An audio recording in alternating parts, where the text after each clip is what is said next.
गुरु वशिष्ठ जी महाराज भगवान राम को जो ज्ञानामृत का मंगलमय प्रसाद सेवन करा चुके हैं, वही मंगलमय प्रसाद भगवान लक्ष्मी नारायण देव की अपार कृपा से हम सबों को प्राय नित्य ही प्राप्त होता आ रहा है। आगे भी श्री हरि देने की कृपा कर रहे हैं। भगवान शंकर की जो कभी गुरु वशिष्ठ जी महाराज से चर्चा चली थी, जिस चर्चा में तरह तरह के विवेक रूपी प्रसंगों का भगवान भूतनाथ वर्णन करते आ रहे हैं और आगे भी बोल रहे हैं कि हे मुनीश्वर, जब इसको वास्तव में अपने आत्मस्वरूप का बोध होता है तो एक और दो, दो और तीन इत्यादि इत्यादि सब कल्पनाएं इसकी बेजान हो जाती है। जैसे प्राणी को जब अपने जागृत रूप का बोध होता है, तब सपने वाली मैं तू मेरा तेरा एक दो जो अभी अभी सुप्त काल में जानदार सत्य की तरह भासती थी, वो सब असत्यताई को बेजान प्रतीत होती है। इसी तरह जब इसको वास्तव ज्ञान प्राप्त होता है, तब जगत जाल की जो सत्यता है वो नष्ट हो जाती है। जगत को यहाँ भगवान शंकर एक किस्म काल जाल रूप करके वर्णन करते हैं। जैसे जाल में फंसा हुआ बड़े कष्टों का अनुभव करता है और जिनका जाल छिन्न भिन्न हो जाता है, वो सब कष्टों से मुक्त हो जाता। इसी तरह जिनके मनन रूपी जाल का सचमुच में अभाव हुआ है, वो जगत जाल से मुक्त हो जाता है। जैसे सपने के सब फुरने जब समाप्त हो जाते हैं, तब सपने वाली माया अब जो सत्यता के भाव से बांध के नाच नचाती थी, रोआती थी, प्रलोभनों के चक्कर में हंसा हंसा के फिर उलझा देती थी, वो सब समाप्त हो जाती। जगत में सत्यता की जो भावना है वो सब निवृत्त हो जाती है।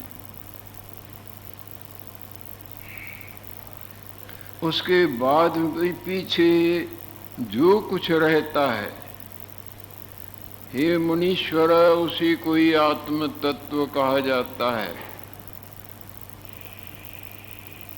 वो आत्म तत्व अपने आप में सदा ज्यों का त्यों स्थित है।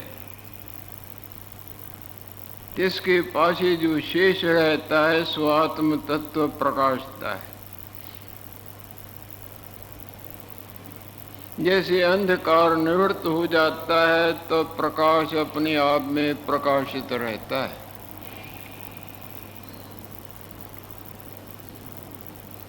हे मुनीश्वर, जिस तरह भूने बीज ते अंकुर नहीं निकसता, कच्चे से अंकुर निकलेगा, पर एक दफा जो अच्छी तरह भट्टी में भून दिया जाए उसका अंकुर नहीं निकलता, चाहे लाख यत्न करो। जैसे भूने बीज ते अंकुर नहीं उपजता, तैसे जब मन उपशम हो जाता है तब तिस्वे के जगत सत्ता का अभाव हो जाता है। एक बार मन उपशम हो जाए,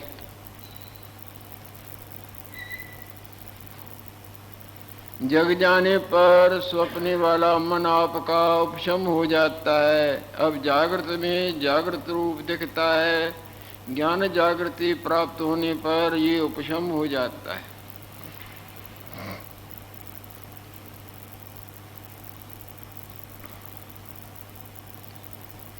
जब मन उपशम होता है तब तिस्व की जगत सत्ता का अभाव हो जाता है।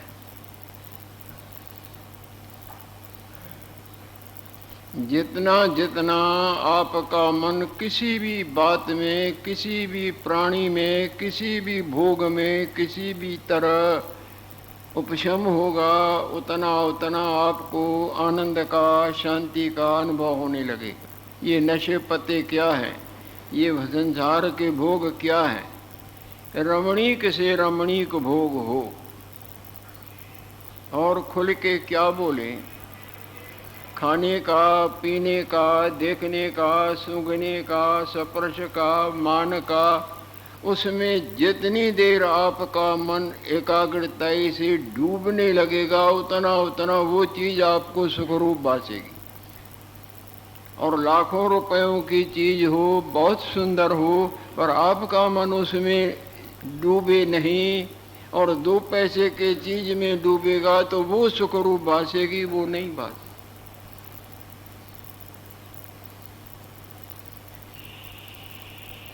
गाढ़ निद्रा में जो आपको आनंद का अनुभव होता है, वहां कौन सा संसार का भोग होता है? कौन सा राज, पति, पत्नी, धन, मान, चखना, मलना, धोना, मेरा तेरा, तेरा मेरा? वहां मन उपशम हो जाता है, दब जाता है। जिस भी प्राणी या पदार्थ में आपका मन उपशम होने लगे, डूबने लगे, वो एकाग्र वृत्ति में आत्मा जो आनंद स्वरूप है उसका प्रतिबिंब पड़ता है, भासता ऐसे है कि उससे आनंद आया। दरअसल में मन की उपशमता ही में एकाग्र वृत्ति सही पड़ने से आनंद का अनुभव हुआ। और भली प्रकार जब जान जाता है कि ये कुछ भी नहीं, जैसे जब जाग जाता है स्वप्न से, कई सुंदर सुंदर पदार्थों को मान मान के उनमें उलझा सुख का दुख अनुभव करता था और फिर छिदता था। जाग जाने पर मन पूरी जागृति में आता है तो उनकी तरफ से बिल्कुल बेजान उपराम हो जाता है कि उनमें कुछ भी सत्यता नहीं।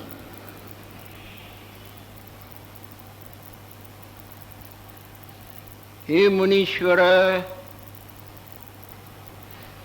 जब मन उपशम होता है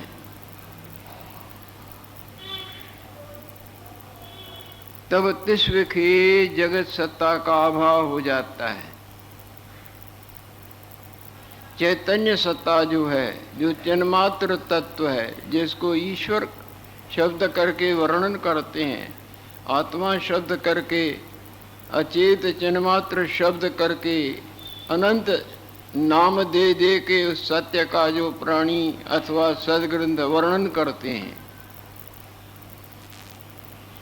वो चिन्मात्र सत्ता चित्त सत्ता को भक्षण कर लेती है।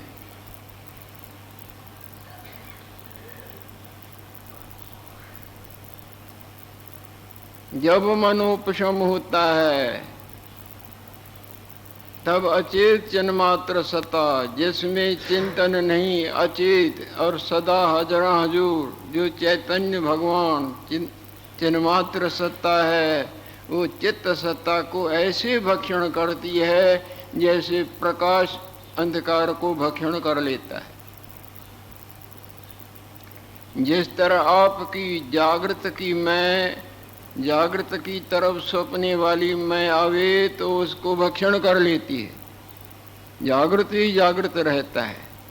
इसी तरह जब मन उपशम होता है और ये जितने भी सत्संग हैं, सत्शास्त्र हैं, शुभ कर्म हैं इत्यादि इत्यादि, ये मन के उपशम करने के साधन हैं।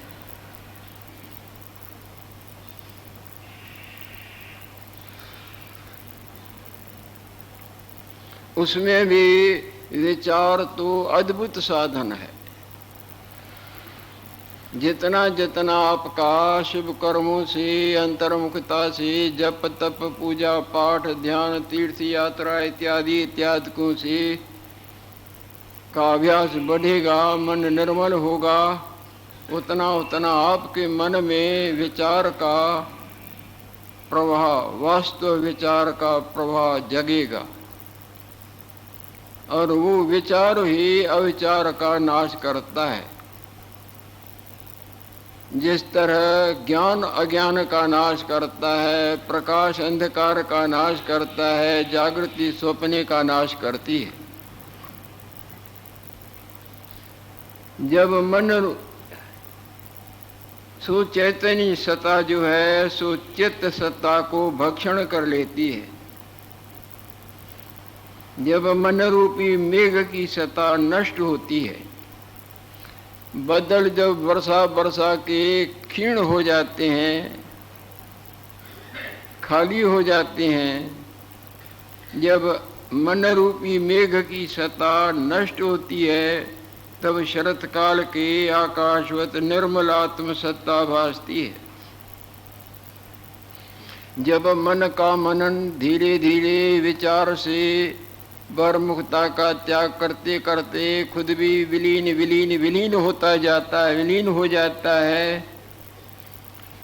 जैसे बदल जब अपनी दम घुट घुटा के सब समाप्त हो जाते हैं तो शरद ऋतु में आकाश कितनी शोभा पाता है।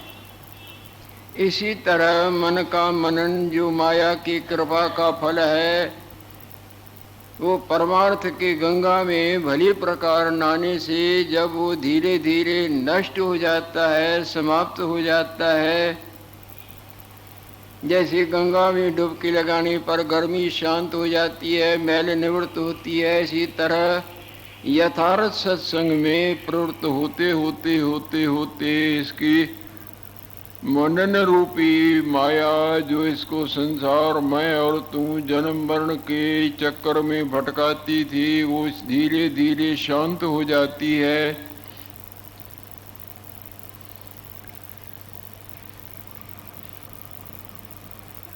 तब आत्म सत्ता अपने आप को ये पहले जो जानता था वो जानना खत्म हो जाएगा और जो न जानना था वो जानने लगेगा। जैसे झटका खाते खाते वो निद्रा का दोष निवृत्त निवृत्त होता जाता है, तो वो जो अपने को सौंपने वाला मैं हूँ, जन्मा हूँ, ये सुंदर है या सुंदर है, ये मेरा है, ये तेरा है, अनंत प्रकार के मनन के चक्कर में पड़ा भटकता था, वो मनन खत्म होते होते जागृत के मनन में जागृत रूप रह जाता।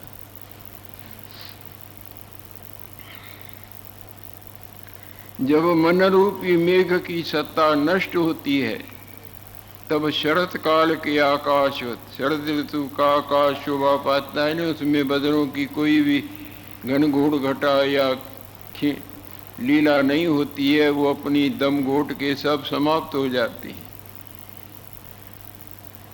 आत्म सत्ता भासती है। चित्त की जो चिंतन रूपी चपलता है, यही माया है।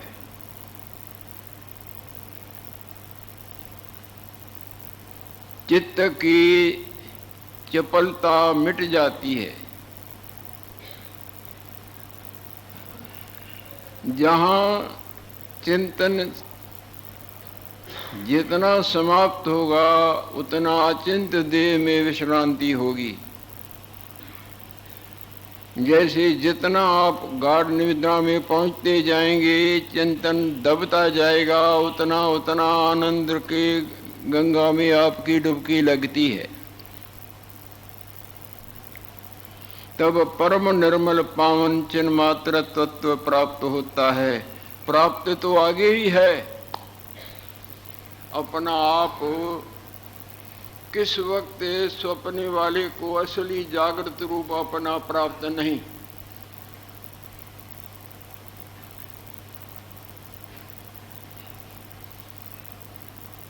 प्राप्त तो उस वक्त भी है, पर उसको भ्रम से, निद्रा के दोष से वो अप्राप्त और अप्राप्त प्राप्त दिखता था। इसी तरह अब भी हमको असली अपना आप प्राप्त है। असली के भुलेखे को नकली कहा जाएगा न। प्रकाश के न होने को अंधकार कहा जाएगा ना। जागृत के भुलेखे को सपने वाला अपना आप माना जाता है ना। भगवान शंकर कह रही हैं, चित्त की चपलता मिट जाती है, चित्त की चंचलता ये सत्संग की कृपा का फल है। जिस सत्संग से चित्त की चंचलता न मिटे तो वो सत्संग भी हाथ जोड़ने योग्य है।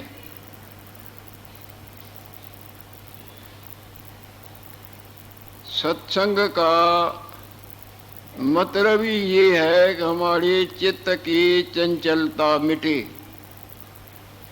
जैसे भोजन का मतलब है कि हमारी क्षुधा निवृत्त हो, और क्षुधा निवृत्त नहीं हुई तो भोजन किस काम का। औषधि का मतलब है कि रोग निवृत्त हो, और रोग निवृत्त न हुए बहुत कीमती है, बड़े दूर से आई है, बहुत मुश्किलताई से बड़े पैसे लगे हैं। अरे रोग निवृत्त न हुआ तो वो 2 पैसे की भी नहीं है।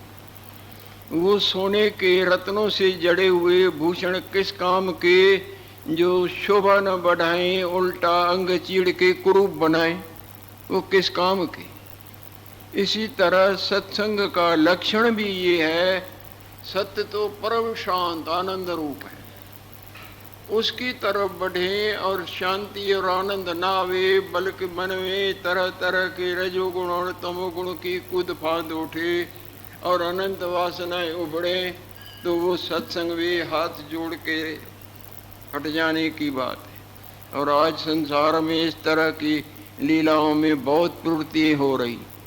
देव स्थानों को भी क्या सजाते हैं, शीशे लगवाएंगे, रंग रोगन शीशों की मूर्तियां बनवाएंगे और तरह तरह से मन को आकर्षण करने वाली और सजावटें करेंगे। ये मंदिरों और देव स्थानों के योग्य नहीं होती हैं।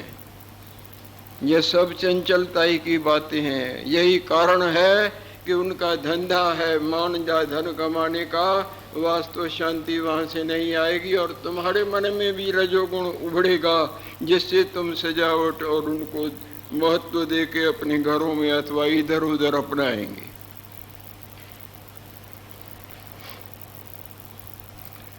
सत्संग का स्थान तो शांत होना चाहिए। देव स्थान भी, बंदगी के भगवत भजन के स्थान भी सतोगुणी होने चाहिए। सतोगुण से ज्ञान बढ़ता है, ज्ञान से शांति आती है, और रजोगुण से उल्टा भड़कना, प्रवृत्ति उभरना, कई कर्मों में दौड़ ये बढ़ते हैं। और तमोगुण अंधता देता है, हृदय को पीड़ित करता है, जलाता है अनंत वासनाओं और विकारों से।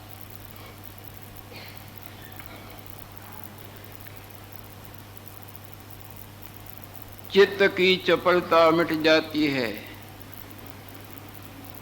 जैसे जैसे ये ज्ञान जागृति को प्राप्त करेगा, वैसे वैसे चित्त की चंचलता जो जन्म मरण के हेर फेर में भटकाती आती थी, वो समाप्त होती जाती है। तब परम निर्मल पावन चिन्मात्र तत्व प्राप्त होता है। क्या प्राप्त होता है? भगवान शंकर कह रहे हैं परम निर्मल, जिसका वाणी सही वर्णन नहीं कर सकती। जैसे गूंगा सही रस का वर्णन नहीं कर सकता, पर अंग हिलाता है, इसी तरह ये वाणी बोल रही है जो परम निर्मल, निर्मल से भी निर्मल, पावन, पवित्र से भी पवित्र, चिन्मात्र तत्व। चिन्मात्र तत्व में और है ही नहीं तो कौन बोले कैसे।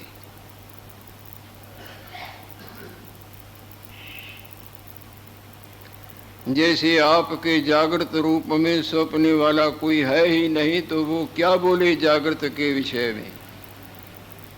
तब परम निर्मल पावन चिन्मात्र तत्व प्राप्त होता है। इसको अपना आप प्राप्त, जो अप्राप्त दिखता था वो प्राप्त दिखता है।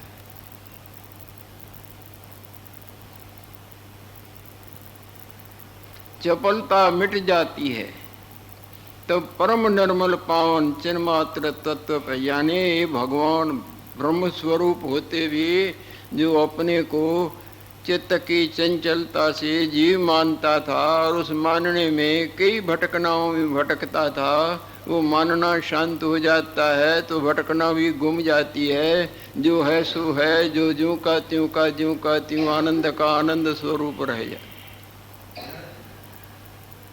अपर द्वैत एक भाव, एक कहना भी नहीं बनता, एक दो या कुछ और मानना जानना सब अभाव रूप हो जाता है। संसार कल्पना मिट जाती है।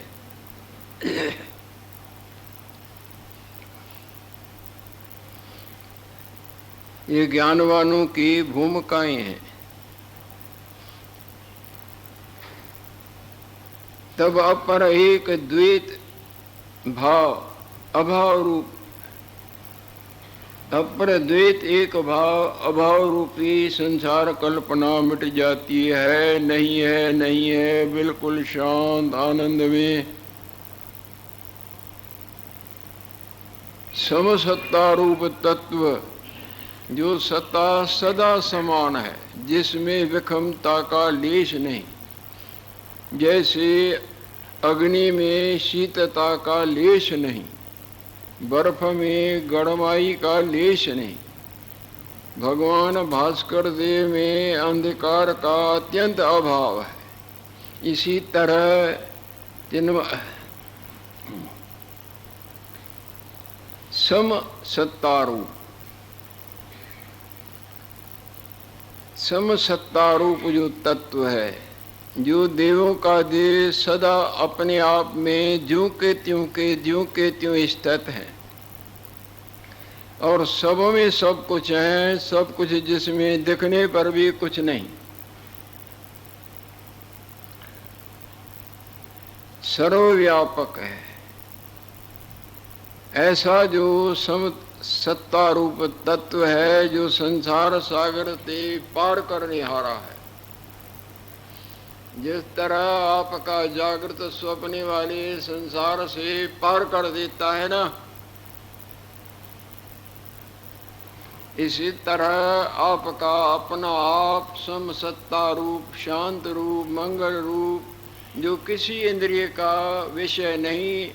ये नेत्र आपके देख रहे हैं ना, ये दृश्य नेत्र का विषय है, शब्द कान का विषय है। आत्म भगवान अपना आप किसी इंद्रिय का विषय नहीं, कोई उसको लख नहीं सकती है, और सब में सब कुछ है और सब कुछ जिसमें कुछ नहीं।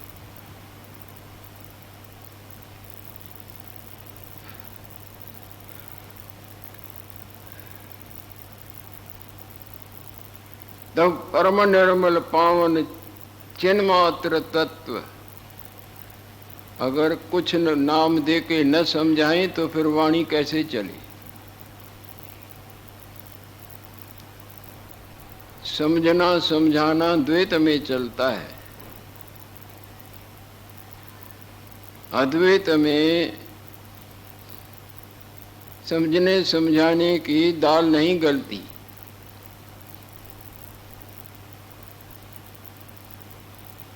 अपर द्वैत एक भाव अभाव रूपी संसार कल्पना मिट जाती है। समसत्ता रूप तत्व जो सर्वव्यापक है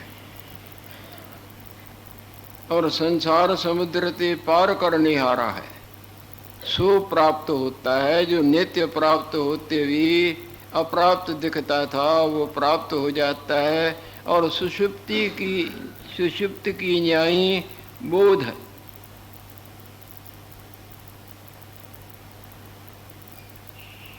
गाढ़ निद्रा, बड़ी प्रकार सोया हुआ, सुषुप्त की न्यायी बोध, निर्भय हो जाता है। गाढ़ निद्रा में आप निर्भय हो जाते हैं ना।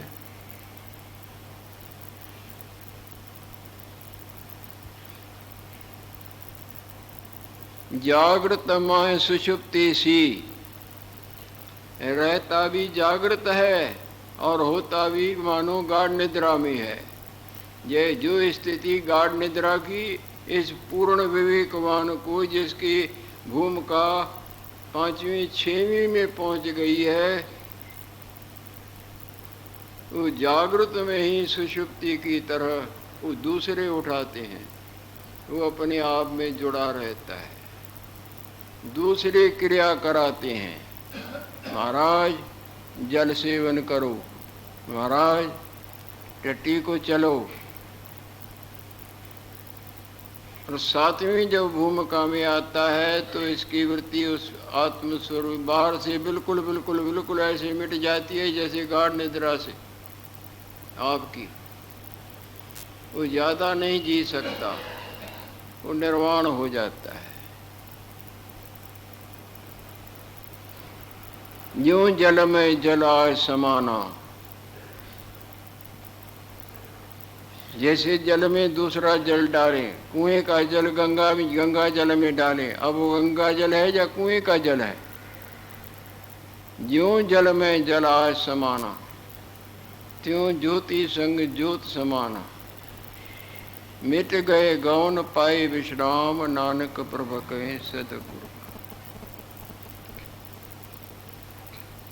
जो तत्व संसार सर्वव्यापक है और संसार समुद्र से पार करने हारा है, सो प्राप्त होता है सुषुप्ति की न्यायी बोध, निर्भय बोध। जैसे गाढ़ निद्रा में आपको कोई भय होता हुए, पास में ही बैठा रहे सर्प, पास में ही अस्त्र शस्त्र रखे हुए हों, कोई उठाए तलवार खड़ा हुआ, आपको भय होता है क्या?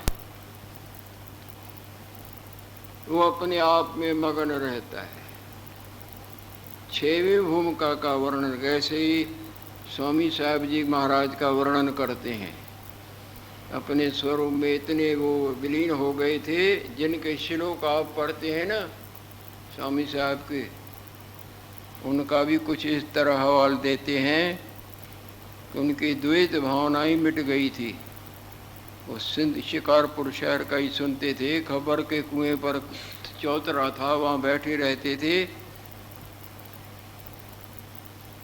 अपने आनंद में। पहले तो जाग बोलना करना, ये वो संतों का संग, फिर जब भी मन में आ जाए तो यूँ लिख के फेंक रख देते।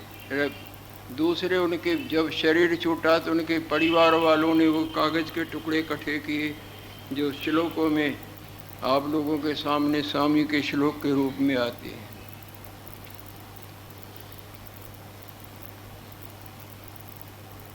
बैठे रहते थे अपने ध्यान में मगन। किसी ने जान के पत्थर मारा, जो अचानक कहीं से आ गया। वो पत्थर आके उसके माथे को लगता है तो पत्थर ने तो अपना काम करना है ना। पत्थर ये अग्नि देखती है क्या? ये बालक है या बूढ़ा है या गलत विचार ने भूल के लगाया, उसका काम है जलाना, पत्थर का काम है चोट करके। वो लोहू बहने लग गई तो अड़ोस पड़ोस के लोग जानते थे, संत महात्मा को आदर करते थे। भग भग हो गई, हा हा किसने मारा किसने मारा। भाई लोग दौड़ी और वो पंखा जला के आई, कपड़े से पूछा और वो पंखा जला हुआ डगाया। बाबा किसने मारा? बोले जिसने चूड़ी, वो मारी चूड़ी बना के लाई थी, चूड़ी खिलाई। ये किसने तुमको मारा? बोले जिसने चूड़ी खिलाई। वो भाई बोले मेरे हाथ जल जाए। बाबा ये क्या बोलते हो, मैं तो तुम्हारी सेवा। वो बार बार कोई वो दूसरा पूछे, वो तो ऐसे ही कहे जिसने चूड़ी खिलाई। पुलिसों को पता लगा, पुलिस भी दौड़ी आई। वो भी जानते थे संत आदमी है, बैठा रहता है अपना आनंद में। ये किसने मारा तो उसको देखें तो सही। बस वो तो उसी ऐसे ही बोले। तो किसी ने बोला बाबा इसके लिए मारने वाला भी वही है तो खिलाने वाला भी वही है, ऐसे ही किसी दुष्ट ने मारा होगा। वृत्ति उसकी चढ़ गई थी। कभी कभी उतरे तो बोले भी नहीं तो चढ़ जाए तो फिर ऐसे ही। ये ब्रह्म अपने आत्म स्वरूप में तो अनात्म स्वरूप है नहीं। और फिर जब नीचे उतरे देह की तरफ में तुम की तरफ भूमिकाएं होती हैं, और सातवीं में तो बिल्कुल ऊपर, फिर वो ज़्यादा जी नहीं सकता है, क्योंकि ये मशीन है ना, मशीन को तेल पेट्रोल न मिले तो नहीं चलती है ना। इसी तरह ये देह रूपी मशीन को अन्न जल रूपी तेल न मिले तो कहाँ तक चलेगी। तो यहाँ भगवान शंकर भी समझाते आ रहे हैं, सुषुप्ति की न्यायी बोध निर्भय हो जाता है। जैसे गाढ़ निद्रा में आपको कोई भय नहीं होता है, चाहे कितना भी सामने भय आवे, इसी तरह वो निर्भयता ही के गंगा में नहाता है। कैसा है निर्भय स्वरूप, जिसको ब्रह्म बोलते हैं, जिसको आत्मा बोलते हैं, जिसको मन की पूर्ण उपशमता।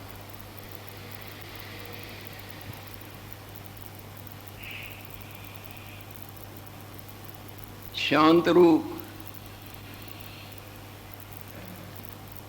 शांति रूप आत्मा को पाकर, आत्मा कैसा है, जिसमें कोई खटखट है ही नहीं, शांत रूप है, कुछ भी चिंतन नहीं।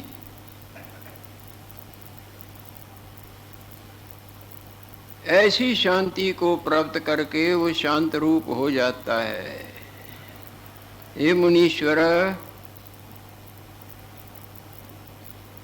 आपने जो मेरे से मन की क्षीणता के विषय में पूछा था ना, उसके मैं आपको उत्तर देता आया हूँ।